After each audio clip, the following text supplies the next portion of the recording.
It's time for a cup of coffee with Will and Chris at Slumberland Furniture. From Slumberland Furniture in Osage Beach, here are your hosts, William Holtz and Chris Schneider. What's happening, fans, friends, family? Well, really just people that stumbled on our show. That's I'm right. Wild Will. This is Uncle Chris at a big show. So much going on with the city of Osage Beach. Oh, man, you got a ton of people lined up here. We're going to hear from Mayor Harmison on big things going on in Osage Beach. Jeff Vernetti out there at Ballparks National. Big show. That and a whole lot more on this week's Cup of Coffee from Slumberland at the Lake. Hey everyone, Daryl Cunningham with Slumberland Furniture at the Lake. We're getting ready for spring. We've got a big tent and we're going to fill it with outdoor furniture. We just had a brand new shipment come in. Come check it out, save lots of money, and spruce up your outdoor living space.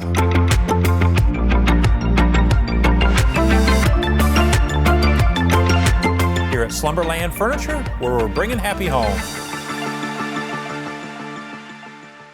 All right, and as we welcome you back, as promised, my good buddy, the co-owner and general manager with Ballparks National, Lake of the Ozarks, Jeff Vernetti. What's going on, buddy? Good to be here as always. Love it. A little bit of a crazy weather here this time of season, but luckily for you guys at Ballparks, that doesn't change a darn thing. So we're going to get right into it. Some pretty exciting news. I've been seeing it all over local media and on your guys' Facebook, but you guys have launched the Sportsmanship Initiative. So I'll let you take it away and tell me what's going on. Well, I'm excited about it just because it's, we've always, once we built the facility, always wanted to just try to be a leader in a number of different things. And I think we've done that the way we provide food and beverage and customer service and other things. But I think what we were always lacking and something that I've wanted to lead the charge in is just playing the game the right way. I know that you guys, with how much sports you do here, and especially the high school sports, you get to see all the great things about it. Yeah. But a lot of people just don't see the negative sides to youth sports. And it's just this growing trend in the industry. And it's not just baseball and softball. You see it in basketball and football of not only the abuse of refs, but then the referees or officials or umpires in our case, giving it right back to fans. So it's a real two-way street. The umpires have a tendency, a lot of places, to think they're major league umpires. Coaches think that these guys aren't human and they're not going to miss a balls and strikes. Right. So it's just this growing trend, unfortunately, of our children watching adults yell at each other about, at the end of the day, something that's not as important as really learning how to play the game. So came up with this. I had the idea a few years ago, but we wanted to get the park going and stuff. And we've been real lucky. We have had very few ejections. We've had no problems. We've never had a fight there, knock on wood. So it's, it's not like, oh my God, we have all these problems, let's do something about it. It was more of why we hear umpires aren't coming back. Yeah. The national trend is 80% of all officials, they only officiate 3 years and then they stop. They never come back, they quit. So high school umpires and officials everywhere, you can't find them. And as we expand, we were really concerned about that. So we've launched this initiative where umpires will be rated by coaches and fans on everything from appearance to professionalism to rules knowledge. But then we flip the script and umpires can actually also rate and review coaches. And what we hope that that's going to do is really build a synergy between the two groups. And the real neat thing is we partnered with Baseballism. They're a national sports brand that they've got stores all over Busch Stadium, Wrigley Field, and also Field of Dreams. They have licensing deals with a bunch of people. And they've jumped in as our national sponsor, and they're providing gift bags for all the kids. So what we're doing is we're going to pick one team each event that might not necessarily even win a game, but they played the game the right way. So this past weekend, we had our first ever team get it. A team just walloped another team. Those things happened, and they invited the team that they beat to pray after the game and huddle up, and they were high-fiving each other. They weren't bragging that they just beat somebody in a 12U baseball game. So those are the kind of things we hope to start seeing, and then we hope people jump on board and do this with us. This is really cool because in the growing trend of me in our society, and that obviously rolls into things like sports and our extracurricular activities. This is neat because what I've noticed about young kids is if they're like this, it's because it's what they've seen in their modeling. But when they're reminded or there's a level of intentionality to show them to do it the right way, they actually want that. They want to do it differently, that they have not been showed to do it. Yeah, and you will see the teams that we have had problems with, or the dugouts where the coaches will be on the field or be on the umpires, you see, unfortunately, the kids follow suit. They're mouthing a little bit too much. You know, they feel like they're adults. And again, we're talking for the most part on the boys' side, 10, 11, and 12-year-old boys and girls up to high school. But still, these aren't adults that are playing. So I think that we, the coaches, my staff, but more importantly, the umpires can all work together to really make sports a good experience. Look, we have an elite facility, but it's not always for the elite player. So we have just as many recreational kids as we do kids that might be going on to play college sports. So we want to teach the kids that are even at the rec level, when they're done playing, you know, take this good behavior into your real life and enjoy adult behavior without yelling at people all the time. Look, it's never going to stop. We're not going to do this and go kumbaya and think that everyone's going to stop yelling. But hopefully if we can continue this trend and get back to what we're supposed to be doing. We've also adopted a zero tolerance policy this year for teams that don't behave the right way. I guess it's a luxury of the fact that we have a waiting list and we have demand. I don't know. I mean, truth be told, that we would be able to do that if we needed every team we could take. But we're in the position now that we don't. So if teams aren't behaving the right way and are abusing the umpires, they're not welcome back ever. And so I think the only objections we're going to see is getting teams out of there that we don't want to have a suit. You know, it sets a bad example, too, for the, you know, we got vacationers. We just hit our 19th state. Teams from 19 states are coming to play here. I don't want their experience to be, oh, I played this team and all they did was yell. We just don't want that. And it's supposed to be fun, right? So I'm really proud of the staff and everybody, but we gave it out for the first time, and it was just so neat to see these kids. You won something without having to win a game. But these are not participation trophies. This is not like, hey, everybody leaves here happy. No, we're looking for those that are special that hopefully will influence others. And that's neat, too. You mentioned the first recipient, a team that won big but wanted to pray with the other team. Yeah, and they went to the other team and asked them, and like, that team had just got beat. We've all been there. We've all been beat bad in a game. Yeah. And the last thing you want to do is talk to the winners, and they were like, no, come on. And so, again, this is not necessarily even a faith-based thing, but we just thought, boy, what a great time that was the first team we gave it to. That's really cool. And I know we're limited on time. We only got about a minute left, but I wanted to bring up, you said kind of the opportunity and availability to be selective at this point, and that is a far cry from when you and I first met. And so I want to ask, Jeff, we saw the growth and the expansion over the last couple of years. Are you surprised with how quick you guys have gotten to this level? Yes and no. I'm pleasantly surprised. I was the type of person that always didn't want to jinx anything, so I don't even like that question, Will, to be honest with you. I should know better. I'm very humbled that it's been this. I did not think we'd be expanding this soon.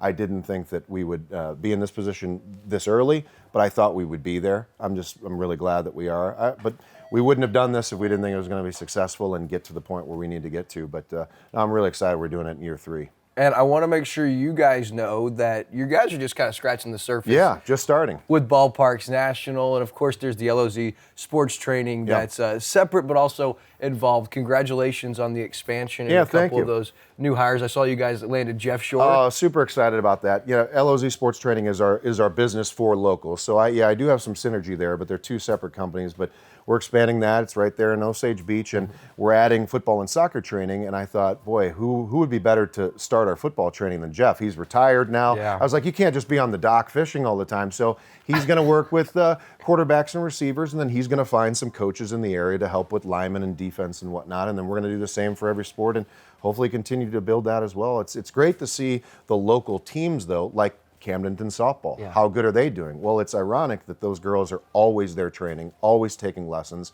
The two go hand in hand. So extra training gets the athletes better. That's awesome. Now, the only thing I got to say before I let you go is it's a great hire, but you beat me to the punch because we were going to go after Jeff Shore as well. He's got plenty of time. He's retired now. He makes his own schedule with me. So don't tell him, don't let him fool you that I've got him bogged down. No, you use him all you want. It'd be great. Hey man, congratulations on the success and keep leading the charge as far as doing it the right way and showing it can be done this way. Thanks, I appreciate it, buddy. Yep. That's Jeff Fernetti. We'll be right back after this. Hey, it's Chris Schneider inviting you to join us for the COMC Community Spotlight Show. New guest for you every week, and this week, Alan Sullivan joins us. His family has been here at the lake. They were part of building the dam and so much more. You got to hear those stories. Be sure to join us for Lake TV's Community Spotlight Show every day, 9:02 a.m., 3:02 and 7:02 p.m.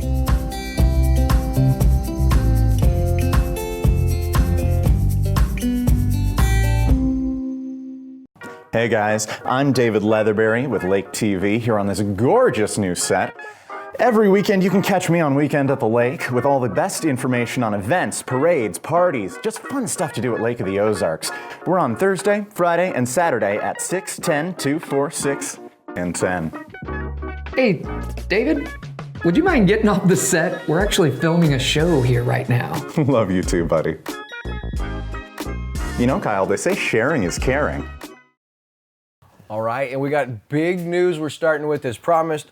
Mayor of Osage Beach, Michael Harmison. And Mayor, first and foremost, wow, congratulations on all the exciting news and developments and meetings. And it is an exciting time for the city of Osage Beach. It sure is, and it seems like for the last 2 months, every day, I'm like, I can announce something next week, and I think we got everything announced as of now. It's like 2 or 3 big things, bang, bang, bang. Yes, it has been a yes. busy couple of weeks. We're gonna get right into it. And I was very confident in you in the city this was gonna happen because people were worried about the outlet mall, but officially under contract, Gary Pruitt, group of investors. So you held true on your promise. You said, hey, it's gonna happen. Can't tell you exactly when, but that mall is gonna sell and officially under contract. So what can you tell us? It is. Thank you so much. And keeping everything positive. I don't want to look back at what happened in the past because we were contacted by several different developers, and when I got involved, I finally just called the people at Simon and I said, what can I do as mayor? What can we do as a city? And they gave us some suggestions as far as putting together a package and go out and look for developers. And so we started that process. And then Gary contacted me, Gary Pruitt, and we had talked for the last month or two. And I put him in contact with Simon. And Simon had made it very clear that they own the mall. They owe no money on it. And they're not going to be bullied into selling it for less than it's worth. And so some investors threw out lowball figures. So Gary came up with a figure. I don't know what that is, but it doesn't matter. It is under contract, and he, being from the lake, of course, everybody's saying we need family-oriented things, which we agree 100%. So your next question is going to be, what are they going to put there? I still don't know, but it is going to be some family-friendly recreation opportunities. They're going to bring some of the retail stores from the back, bring them towards the front, looking at dining, and he did mention a couple of things that he couldn't tell me yet that he's been talking to bring to town, and but it's big news. And one thing that I think is great here is when you look at the outlet mall, so many people in the lake area, whether they've lived here their whole lives, they visited here and live here now, is they have fond memories that involve the outlet mall, and Gary Pruitt mimicked and rivaled those same sentiments and feelings. And so having a local involved, I think that kind of gives us a step up as far as understands why this is so crucial for this area and what really needs to come here. So my first question is not what they're going to put there, but have there already been discussions of a TIF or any of those things for the outlet mall? No. He did mention that they'll be coming to the city latter part of the spring. The first thing that he had requested and we're putting together is a meeting of the city administrator, the city attorney, the city economic developer, myself, to try to get everything out of the way before he has to put up a bunch of money. Because if they do come to the city asking for TIFs, they have to bear the financial responsibility of all the research that we do. So before that, he wants to have some talks about what he'd like to do. There's a TIF application that he'd need to go through. As you know, we had a big meeting last night, so our TIF policy is evolving. We're going to do some tweaks on it here and there, but I would not doubt that he probably does, but we've not been advised he will. And I got to tell you, because there is misunderstanding and some people that just don't like that term, but you guys at the city are doing a very good job of laying out what exactly it is, what it's used for, and how the process works. So before we get into that and last night's meeting and a couple other things, if this news wasn't big enough, which we're waiting for the redevelopment plan or something presented to the city on the outlet mall by spring, which is like, wow, that's like right around the corner. And then we get more great news, one of the largest developments ever planned in the history of Lake Ozark, Oasis at Lakeport. We've already been waiting to see what's next. We're all excited about this amusement park. And if you haven't seen or heard it yet, I'm going to let you break the news, but this is massive. It is. It's about a $360 million investment here at Lake of the Ozarks. You have Fred Ross, he's involved. You have Jeff Tagatoff, who's involved. Skyview, who has done the theme parks, the roller coasters, the big Ferris wheels. We're talking about a 200-foot Ferris wheel. I had actually somebody texted me this morning and said, "Oh, Branson's Ferris wheel is 150 feet high," and I said, "Oh, that's a cute little Ferris wheel." Right. No, it jokes, but we are going to be the premium destination in the Midwest and the world for lakefront property. Yeah. They had talked to Marriott, and I was involved in that meeting a couple of months ago. They were thinking about coming here, and yesterday they came out with the official press release that it's a 400-unit Marriott on the site. It's going to have restaurants and bars and pools and dining rooms, and underneath the Marriott will be 200 parking spots for visitors, guests. Connected to that will be 1,000 parking space garage that'll be free to everyone. So listen, you guys, Yes. that's one of the first questions, right? Yes, is where are yes. these people going to park? 1,200 spots already in parking garages that'll be built underneath and vertically, Correct. meaning take up much less space. Correct. And I believe they said last night the parking garages will be 2 units below, 2 lower levels, 3 above, something like that. There's going to be 200 boat slips. Oh, And nice. the nice thing about this, by land, by water, it's free, except if you want to participate on some of the rides. So you can literally drive there, park there, walk around, enjoy the view. But if you want to have a cold beer, if you want to go on a ride, they're also going to have wristbands that will be rechargeable, or the kids are out there doing a ride. They can literally text their mom and say, "Hey, I need more money on my wristband," and mom she's having maybe a cocktail, and she can see them from a distance, so she can literally go online, put some more money in this wristband, and the young kid can go out and ride the ride. So new age technology, which Oh, you see with a lot amazing. of these new, but that's not even the biggest part of this Marriott development, because there's also conference center space, 26,000 square foot Right, conference center. But here's what I was blown away by, is this indoor water park, but I think that you could undersell it if you don't know exactly what we're talking about. So tell us about this open air, the ones constructing it, 50,000 square foot water park. 50,000 square foot water park, all sorts of rides. It's going to have a retractable roof on it, so open up during the nice day, so be able to enjoy it 12 months out of the year. Somebody commented, "What about the other water parks?" I think it's similar to Vegas. Vegas was started with one casino, and then here comes more people. We're talking about 50, half. Be careful, Mayor. You don't want to call Lake Vegas. People be freaking out with all the casino My talk. point of that is, you build it, they will come type theory. Yeah. And you get 500,000 new visitors to Lake of the Ozarks. They can't spend all their time at that water park. They're going to be staying around, and hopefully it'll be beneficial for all the water parks and all the restaurants and bars and that sort of thing. But yeah, 50,000 square foot water park attached to that. And then the rides themselves, and one thing I've been pushing for is, and we talked about it again last night, I keep telling all these people, is I really want to get a pedestrian bridge across Grand Glaze. And they've talked to DOT about that, and they're going to be doing some CIDs, the TDDs, tax increment things. And I said, wait, we're doing this. Let's start looking at doing that pedestrian, because we could literally connect the 2 sides of the lake with a pedestrian bridge. Yeah, so this is crazy. 50,000 square foot. What I couldn't get over is Open Air, the company, the developer, the business that's building this. They're involved in stadiums across America and the roofs that retracted. So they're really the leader in this, meaning if it's the weather's good, the weather's bad, you still got a water park. And this is something that I'm not sure, has there been one of these built before? This sounds pretty new age. I don't know the answer to that, but I do know the exciting thing about it is the Osage Beach has typically been 8-9 months out of the year. Well, this is going to be 12 months out of the year. The Ferris wheel is going to be heated and cooled, so they can ride it year round. They're going to tier the rides down, so things down towards the lake will be seasonal. And then things towards the top, along with the water park, the Ferris wheel, that'll be towards the top, open 12 months out of the year. That's way cool. Now, I want to ask you, I was looking at the comments, of course, and I know that change is scary for people. And I know that you're ready for a lot of these because you've been working on solutions to the problems people are bringing up already.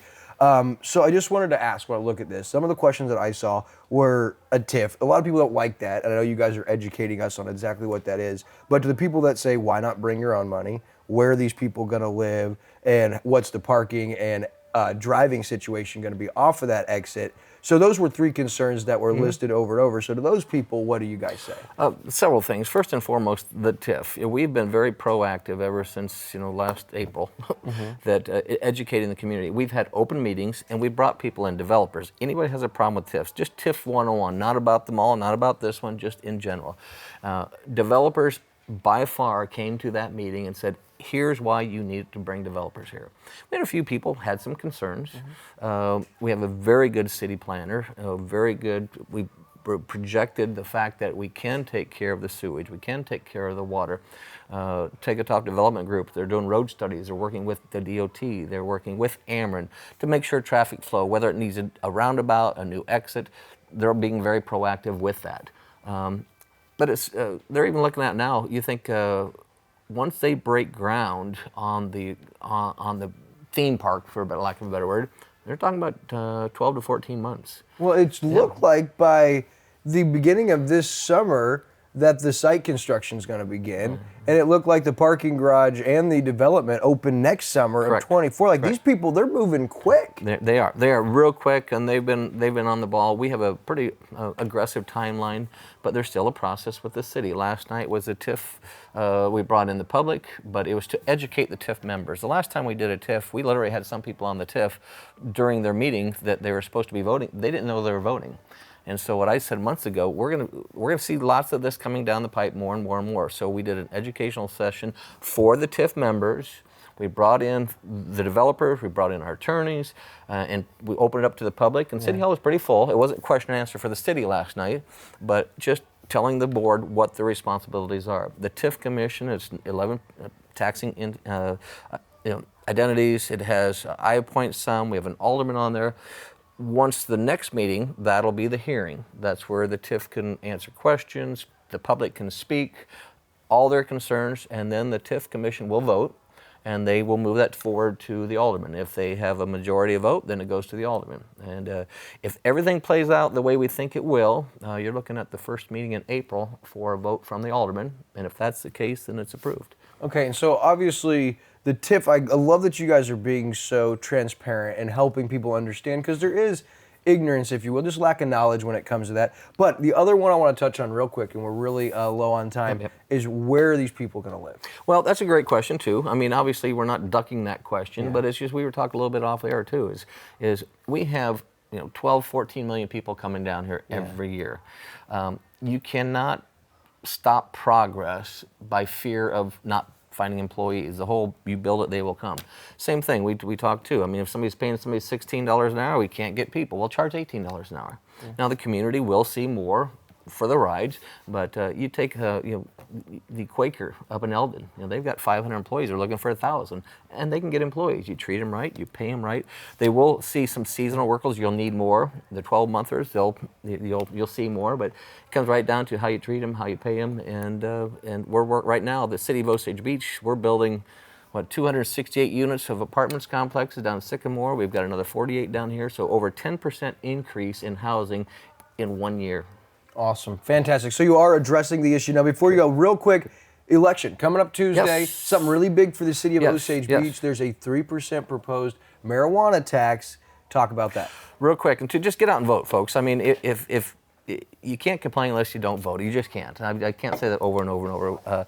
But the marijuana tax, the Amendment 3, my feeling on it is vote for it. That says Michael Harmison, not as the city saying so. And the reason is this. Right now, for one, we've earmarked ambulance services, police, parks, and recreation. Last year, the city of Osage Beach wrote off more than $200,000 for our ambulance services. Wow. We have to provide ambulance services. If somebody goes to the hospital, they can't pay, you attempt to collect, you write it off. Last year was over $200,000. When the Amendment 3 people wrote this amendment, they gave the cities the opportunity to vote an additional 3% to go towards whatever we choose. That's what we've earmarked it for. My feeling is this, they sold Amendment 3, and with selling, they make it look good. They put the 3% in there to sell it, so why not take advantage of it? Right. I'm not saying I'm for or against medical or recreational marijuana. They put it in there. So it's a way for taxpayers. If you'd like to see 200,000+ of your money thrown away, or if you'd like to see that 3% that they gave us the opportunity to charge, pass it. Let's put that towards other services. It's a no-brainer. Regardless of how you feel about recreational marijuana or not, it's passed. It's going to be sold. It's going to be sold in the city limits of Osage Beach. Allow this 3% to go to parks, police, and the ambulance district by voting yes on Tuesday. But like the mayor said, regardless, get out and vote this Tuesday. It is an important election. Mayor Michael Harmison, City of Osage Beach. Keep up the wonderful work, and thanks for your Thank you time, so much. my friend. Appreciate it. We'll be right back on Cup of Coffee after this. Nowadays, the prices of everything are rising, and chances are we understand that. We're now excited to offer a smaller breakfast option on the weekdays. Choose from 3 delicious options for just $4.75. From eggs, bacon and toast, to biscuits and gravy, French toast, pancakes, sausage, and everything else in between, our smaller weekday breakfasts are the perfect option to get your day started without breaking the bank. Available every weekday only at Chances Are in Lori. Your favorite West Side breakfast since 1989. Wow, so much to be excited about with the City of Osage Beach. And you know, Uncle Chris and I, our fingers on the pulse, we're tuned in and we will find out what's next and keep you guys updated there. So as we take a break between interviews, pretty cool story. You see Max celebrate his 5th birthday party. Big time LEO supporter, wants to be a police officer when he grows up. You see that? Cute little kid, wonderful kid. Love his mom too, you know, as she let all the police folks know about his birthday and how to celebrate. Man, that just looked like it was wonderful. It was way cool. She posted on Facebook, hey, the young man's name is Max Hollingsworth. His mother, Melissa, knew, and so she posted on Facebook, said, my son is turning 5 tomorrow and loves everything police officers. She went on to say, you know, we'll be at Jets Trampoline Park in Osage Beach. Can anyone come? And the lake area law enforcement agencies, they answered the call. Although they couldn't make it to the actual party because it was St. Patrick's Day, a few days later, they gave Max a tour of the police station, gave him his own t-shirt that said Lake Ozark Police Junior Officer. And that was after a lot of Camden County and Osage Beach came to his actual party. So he ended up having the party of a lifetime. And Melissa said our little police officer had the time of his life at his party. Thank you to all the officers that could stop by. They gave him badges and all kinds of cool stuff. And she said, man, what an amazing community we live in. Thank you for giving him this opportunity to feel so incredibly special. It'll be a part of his life he'll never remember or never forget. And that is so cool. And I think Max and his mom are going to be on with DJ Kyle on the Happy Hour show. So that's cool. They are. So we had to tell you about that. And you can hear from Max, like you said, on Happy Hour with DJ Kyle. But what a community we live in. And how cool is that? Yep, so cool. And neat little kid too, man, just wonderful. Love seeing the young ones raised upright, wanting to support and back the blue. All right, real quick, I had to tell you, my good buddy Greg Surdyk's got their $2 million mini mansion. Wow, well you should buy that, right? Yeah, I need to borrow some of Uncle Chris's spare money. You got that laying in your around pocket in the right couch now. cushions, you know. But listen, it's on Cobblestone Drive at Woodland Cove. $2 million for sale by owner. It's incredible. 6,500 square foot. 4.5 bathrooms, 6 bedrooms, built in 05 in the Camden School District, 3-car garage, and it comes with all kinds of stuff, a heated in-ground pool, and there's toys included, Chris, a 2017 Yamaha jet boat, 2019 Yamaha Wave Runner 3-seater, a 2017 Yamaha 3-seater Wave Runner, a 2023 brand new smart bike. It's like a $7,000 e-bike. Unbelievable. It's like turnkey to have fun at the lake. It's got right? everything. I mean, 223 Toblerone Emerge UTV, which is like a golf cart, but this thing's loaded. Crazy surround sound, 4-seater, and then even comes with a generator. Also comes with 2 boat slips, a 12x24 and a 12x30 on the community dock with 3 PWC Easy Port lifts. You know, you just pull them onto. So everything you need, and I'm telling you what, if you want to find out more, go to the SurdykHouse.com, or you can give my buddy Greg Surdyk a call or a text at 573-222-5940. That house will probably sell quickly. I would think so, man. That is a pretty cool place. And like you said, it comes with all those toys. All right, so lots of other cool stuff going on. How'd the bracket end up? My bracket sucked, just You like did everybody better. else in the I'll country. say this, you did better than every other Lake TV crew member, but my good buddy, Kevin and Deborah, they always find a way to win these things because they know way more about sports than I do. Yeah, they got time to lounge around and do some looking into it. We just fill it out. and go, Are you bitter? Are you Just a little bitter. Are you a little bitter? Just a tad. Can you tell Kevin you love him? No. All right, well, listen.